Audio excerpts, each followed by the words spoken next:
Mama Guada.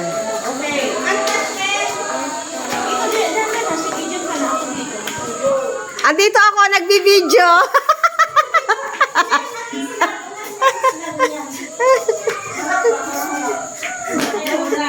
Tinatawag ako ni Ate Jo. Nagbibideo lang ako.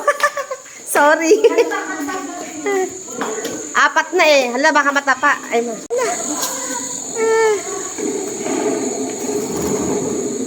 Ayan.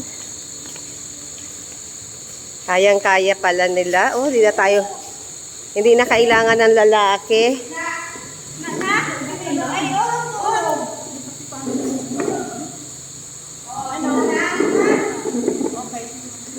Congrats, Oming.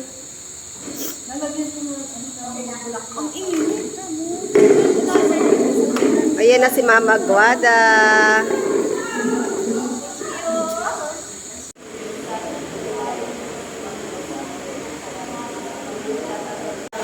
Habang buhay, magpapakita ng kabayan ng iyong nais na magbalik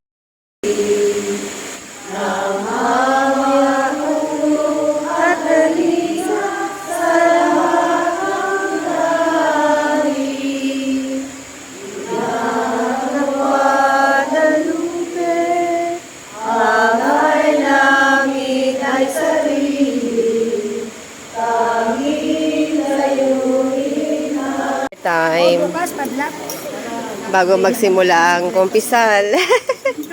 Eto mga lingkod, mga BEC, mga lingkod ng simbahan ay kakain muna bago magbawas ng mga kasalanan.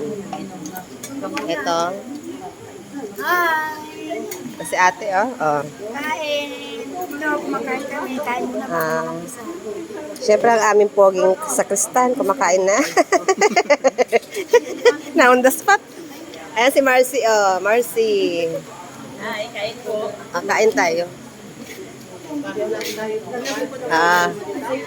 Today is October 3, 2024. Ito ang aming documents. Uy, may sinigang pala. Nilaga. May nilaga. Ay, sinigang nilaga. Ay, nilaga. Sarap niya. Ayan, kakain tayo.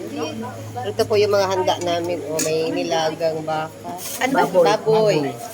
May na-chop-chop na escabeche. Na-chop-chop na. Tapos na. Kaming puto. Meron kaming palabo. Saan ba yun? Meron kaming soft drinks. Yan. Ay! Ay! May umano sa akin. Ikaw sis, kumain ka na. Hindi ako makain. Gusto ko yung sinagang, sinigang. Ayan. Kain kami. Hi Marcy. Picture tayo. Ayan, yan. Wait. Hi, hello. Video na.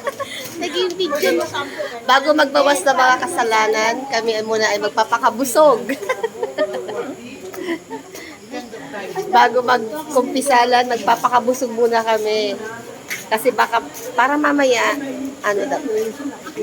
sulit na sulit ang pagsasabi ng mga kasalanan. Ito na naman, nakapila na ako, kami, para sa pagbabawas ng kasalanan. Ayan. Ayan. Kami ay mangungumpisal na. After ilang months, kasi yung last na kumpisal ko ay August or July sa Baclaran. Kaya nga ako mangumpisal dito kasi face to face kay Father Paul, kilala ko. Kaya ako mangumpisal, kaya nandito na. Baka magkasala naman ako pagka hindi ako nangumpisal. Ay. Kasi ang pangungumpisal kasi parang pupunta tayo sa doktor. Nagpapagamot tayo para matanggal yung ating mga kasalanan. So, opportunity na to, nandito na si Father. Kaya sayang naman kung hindi ko to i-grab na magbawasan ng kasalanan. So, ayan ang aking mga kasama, magbabawas ng kasalanan.